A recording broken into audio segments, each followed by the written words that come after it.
morning, rise and shine to the morning momentum, your daily dose of a comprehensive rundown of the top stories making the headlines. My name is Alfonsoh and this is Younib TV. Let's take a look at the top stories making the headlines this morning. We start with the Standard newspaper. Exam queries as top teacher thrown out. Now, questions emerge over the integrity of KCSE exams after authorities revealed they are probing suspected irregularities in Nyamira and Migori counties, even as the country's best teacher was suspended as center manager. That story is beefed up for you on page 2. On page 3, Kavira impeachment splits Ruto's government. The impeachment motion before the Senate against Meru Governor Kavira Mwangaza has divided the Kenya Kwanza government, with two opposing sides slugging out even as the embattled governor put up a spirited defense. Meru leaders led by MCS feel that Governor Kavira Mwangaza should go home by the Senate after overwhelmingly voting to impeach her. Another wing led by Public Service Cabinet Secretary Moses Kuria is backing Kawira, dragging Deputy President Rigathi Gachagwa's name into the saga. More of that story is beefed up for you on page 6 and page 7 of the Standard this morning. On page 10 and 11, what should be in President's address? Unlike National Day's speeches, State of the Nation addresses is an accountability statement on our security, national values and obligations. More of that story on page 10 and 11. On page 3, data reveals miners' grave mistakes. That story also inside the Standard this morning. On page 8, compensation. Solai Dam victims honors strike pay deal. Families of adult victims of the May 2018 dam incident will get 1.2 million per individual and 800,000 shillings for each miner in the deal hammered out between the owners. And the Kenyan Human Rights Commission representing the 29 families. More of that story is beefed up for you on page 8. Let's take a look at page 2. Top head teacher suspended over allegations of exam irregularities. Nyambaria principal, who was feted as best teacher, is suspected of abetting offense. Minister warns he will not condone malpractice. That story is beefed up for you on page 2. On page 3, Muranga leads in child offenders with majority booked for stealing. Muranga County emerges top in number of children offenders. Theft and loitering are the most common offenses by minors in all the counties. That story is beefed up for you on page 3. Let's take a look at page 4. Misery as state increases cost of IDs and passports. Birth registration will cost 200 shillings up from 50 shillings, and the price of a 50-page passport has increased to 9,500 shillings from 6,000 shillings. That story is beefed up for you on page 4. Still on page 4, family officials mourn pathologist who defied plot to cover up murderers. Former government pathologist Moses Njue is dead. That story is beefed up for you on page 4. On page 5, MPs want tax cap on personal items raised. They want the limit increased from 75,000 shillings to 5 million shillings. They also recounted incidents of being humiliated by customs officers at the airports. That story is beefed up for you on page 5. Let's take a look at page 6. Senators' fury at Kuria over tweet on Kawira's trial. Lawmakers ask Ruto to sack minister for intimidating them. Kingi warns CS not to comment on matters before House. That story is beefed up for you on page 6. On page 7, impeachment is a witch hunt, Kawira says. Embattled governor puts up spirited defense against her ouster. She tells Senate that her engagement with MCS is cordial. And that story of Kawira Mwangaza is beefed up for you on page 7 of the Standard this morning. Let's take a look at page 8. Victims, families, and Solai Dam owners strike compensation deal. Relatives to get 1.2 million shillings each and 800,000 shillings for each adult and minor respectively. Dam owner Perry Mansuhal and others were in July found to have a case to answer. and that story is on page 8. On page 9, why court took away students' 59 million shillings gift from Belgian trader. Court orders college student to forfeit cash over claims it is proceeds of crime. Terms it tainted funds and a product of money laundering. That story is beefed up for you on page 9. Let's dig a little deeper into it. A 23-year-old university student who thought he had hit a 59 million jackpot as a gift from a Belgian businessman has lost the loot after the High Court declared it proceeds of crime. Justice Esther Maina ordered Timothy Waigua Maina to forfeit the government all the $390,000 received from MacD Mansell for being proceeds of international crime and money laundering. That story is beefed up for you on page 9. Let's take a look at page 10. Forget the norm. This is what we expect President to address today. State of Nation address should be different from budget economic policy or an inspiring national speech day. Reporting must speak to the status of who and where we are as a nation, not a government progress report. And that story is on page 10. It's all about state of the nation on page 11 as well.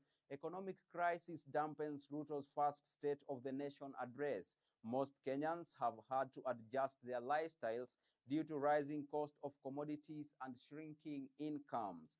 Commercial banks fear more borrowers will default on loans amid increasing fears of recession. More of that story is beefed up for you on page 11. In numbers, 151 shillings is the value of Kenyan shilling against the US dollar yesterday, according to the Central Bank of Kenya. And that story is on page 11. Let's take a look at the expert opinion inside the Standard this morning. Let's stop Kenya from becoming another backsliding democracy.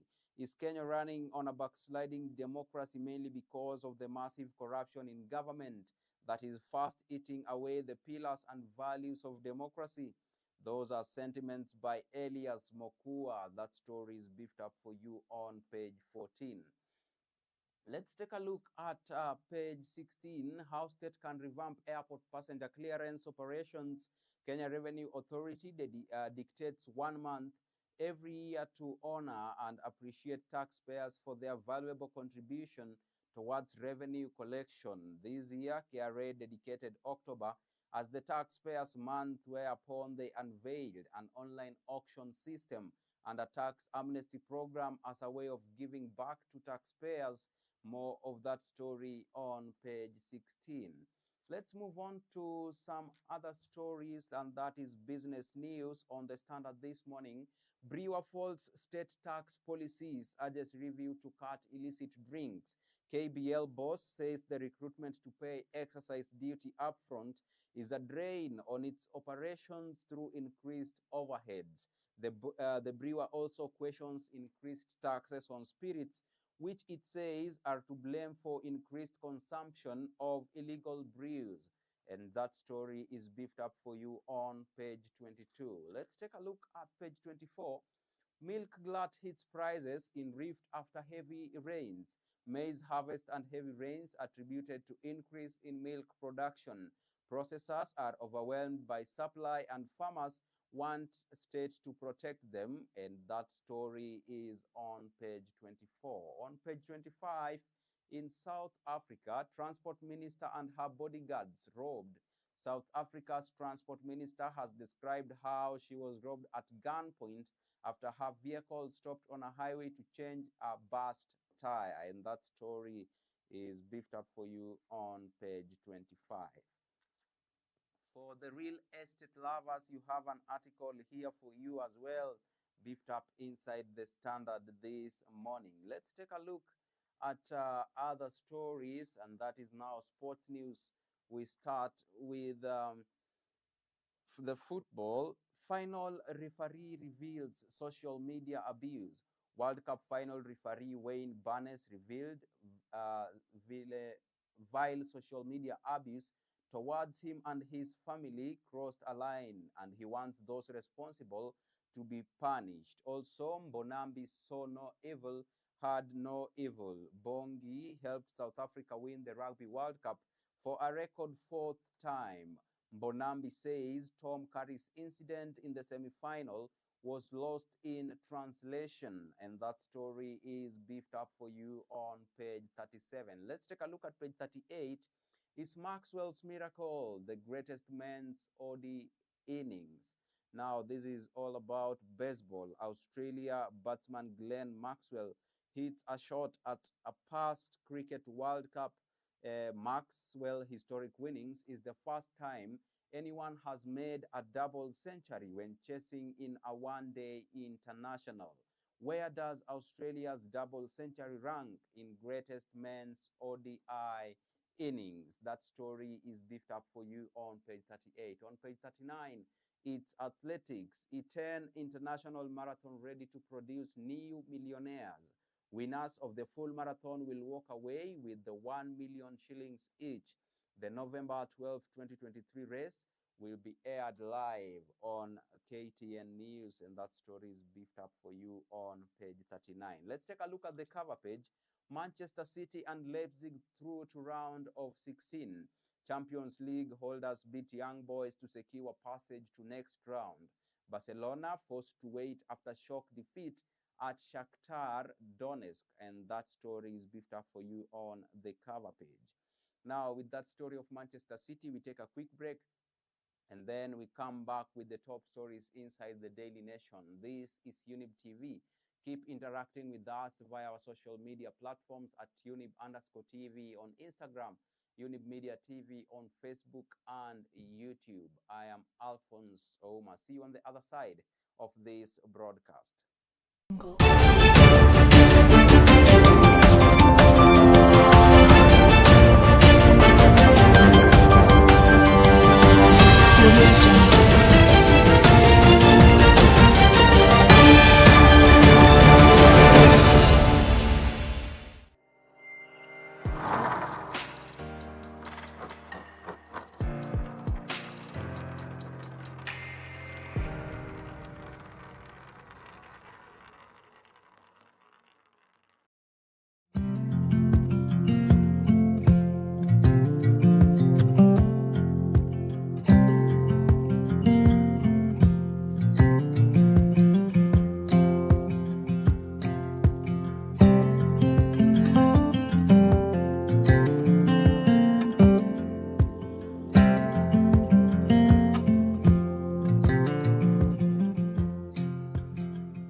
Imagine waking up to a show every morning that entertains, educates, that keeps you glued to the screen with interesting topics. Talk about health, fashion, business, fitness, and spiritual nourishment.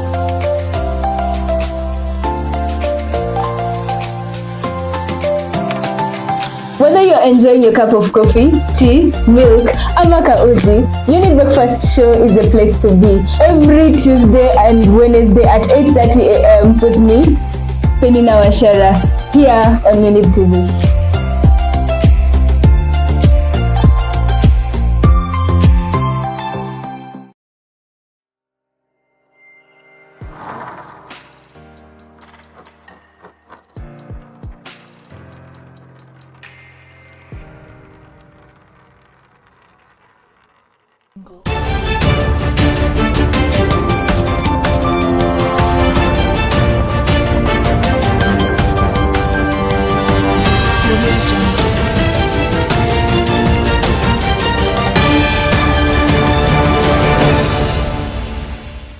Welcome back to the Morning Momentum. If you are just joining us, my name is Alfonsoh. Let's take a look at the Daily Nation. The top story is impeachment survivor. Twice lucky put on her defense for most of the two-day trial. Meru Governor Kavira denied all 7 allegations leveled against her, citing political witch hunt by local leaders under the orchestration of external forces.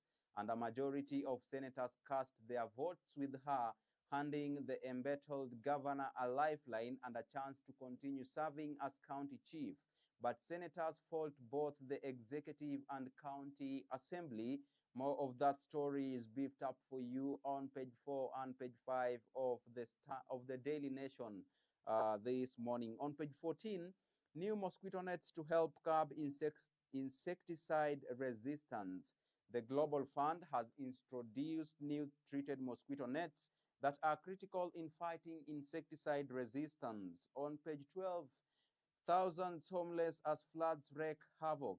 The number of Kenyans in need of aid as a result of the ongoing rains has increased due to the displacement of thousands of families across the country. That story is beefed up for you on page 12.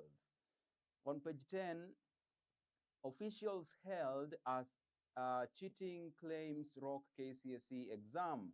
The ongoing Kenya Certificate of Secondary Education examination yesterday were rocked by cheating allegations yesterday, with some top education officials suspended from overseeing the test and some arrested. Also, State of the Nation today: will Ruto raise Kenyans' hopes? As President William Ruto makes his maiden State of the Nation address today to a joint sitting of the National Assembly and Senate, Kenyans will be expecting him to address the myriad issues affecting them, the most urgent being the current high cost of living, exacerbated by an unforgiving tax regime and high fuel prices. Kenyans also want the head of state to speak on security, health, and education, among others. That story is beefed up for you on page 7. Let's take a look at page 2. How Isli got its mojo back. Standing on the rooftop of the newest mall in this once forsaken land, observing, analyzing, admiring, and soaking it all in, one cannot fail to notice how everything has changed and how everything now seems to blend in with everything else. The crowds, the spanking new apartment blocks, the traffic, the riot of multicolored LEDs, and the silhouetted frames of men, women, and children all appear to be waltzing in perfect harmony, as if somehow the ebb and flow of the life has found a new rhythm, so profound, so strong that every little thing here has to be in sync. Yes, the New Isli is a community in poetic motion, known for decades for its bustling markets, including the famous Garissa Lodge. This Nairobi suburb quickly earned the nickname Little Mogadishu due to its large Somali population and its cultural and economic influence. That story is beefed up for you on page 2 and page 3. On page 4, Mwangaza survives impeachment bid as senators dismiss MCA's allegations. Senate Speaker Amason Kingi had earlier informed the House that if one charge is substantiated, the governor will stand discharged from her duties as a county boss. In numbers, 30 million shillings, Governor Kavira Mwangaza alleges MCAs were promised the ward fund will be raised to this much if they supported her impeachment. That story is beefed up for you on page 5. Let's take a look at page 6. Senators call for Kuria's impeachment. Senior ruling alliance officials in the executive and parliament have been attacking each other. Kenya Kwanza lawmakers say Kuria is an embarrassment to president and Kenyans. That story is beefed up for you on page 6. On page 7, high expectations as Ruto delivers maiden scorecard. Kenyans are currently burdened by high cost of living, and the president is expected to outline achievements under his bottom-up economic model. That story is beefed up for you on page 7. Let's take a look at page 8. US and Kenyan courts give man custody of infant son. With the rulings, Mr. Manyara won the custody battle with his estranged wife, a medical practitioner in Texas. The two courts rule that Mr. Imani Manyara shall have sole physical custody of the child. That story is beefed up for you on page 8. Let's take a look at page 10. Cases of cheating rock KCSE exams.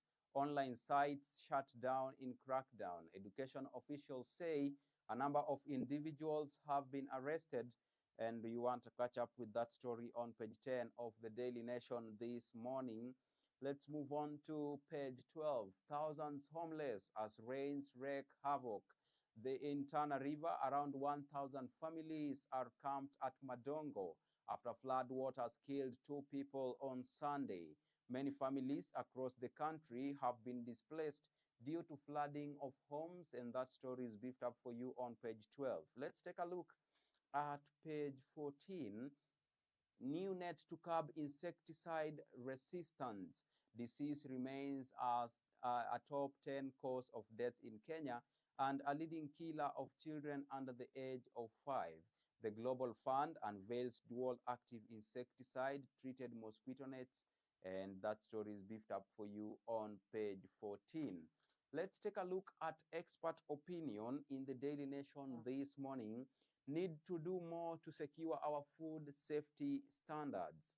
These are sentiments by Simon Bargray, and I quote, focus should shift to a sustainable food system. Let's move on to some other news today in history.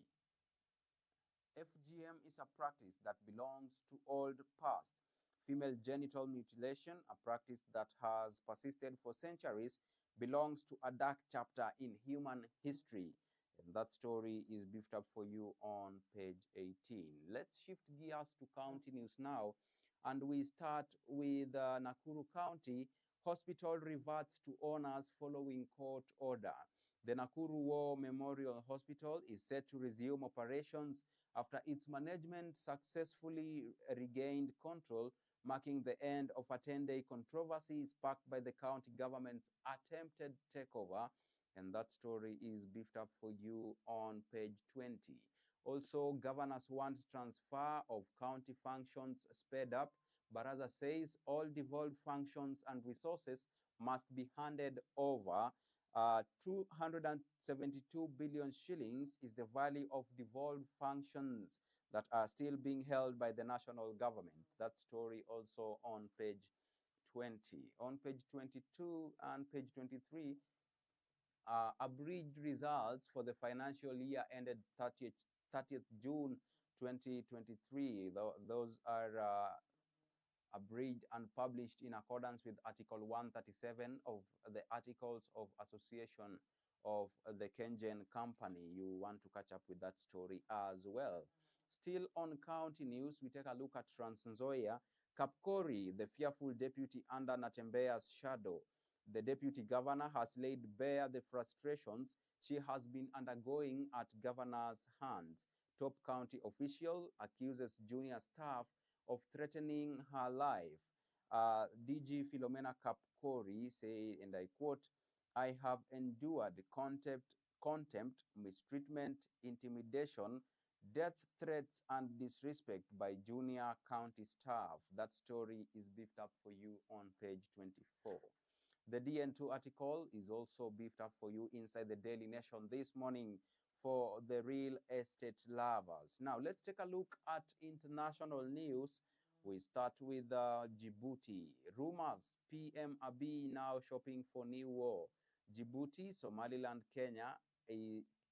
Djibouti, Somaliland, Kenya issue statements echoing one another's concerns. He publicly raised the question of access to the Red Sea in July. That story is beefed up for you on page 29.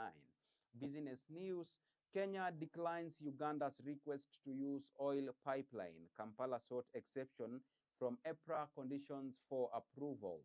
Move could have seen other fuel marketers displaced and infringed on their IP rights. In the figure 1.5 billion minimum turnover in shillings for the past 3 years is needed for an entity seeking license to use the KPC pipeline. Also, Brookside to sharpen quality in value chain. Milk processor Brookside Dairy targets deeper investments in its product value chain to ensure sustained high-quality products to its consumers. That story is also beefed up for you on page 30. Let's move on to some other news inside the Daily Nation this morning. We take a look at sports news now. And we start with rugby. Now, 3 cheers for Tusker. Kenya Breweries Limited unrock 15 million shillings sponsorship for rugby under the Tusker brand. That story is on page 40. In golf, pros, amateurs chase 0.5 million shillings captain's prize, Kiambu cash. Kenya's elite amateur golfers and some of the local professionals are set to battle it out tomorrow at the Kiambu Golf Club for a share of 500,000 shillings purse. That story is on page 40.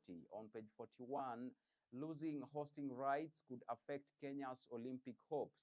With Kenya having withdrawn as hosts, it means that our quota will naturally decrease. Those are sentiments by Samuel Gacharira. Now, let's take a look at another story. Lessons from Obiri's blistering start as marathoner. Last Sunday was another day in which the world's attention was focused on Kenya as one of our daughters regained supreme at the New York City Marathon.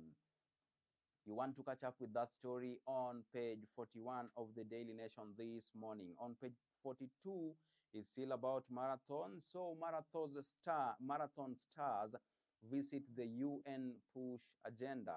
After dominating the weekend's New York City Marathon, Kenya's elite athletes had a feel of the United Nations global operations this week when they visited the United Nations headquarters in New York, with Viola Cheptoo-Langat furthering her cause against gender-based violence. That story is beefed up for you on page 42. On page 43, there's no limit to human energy.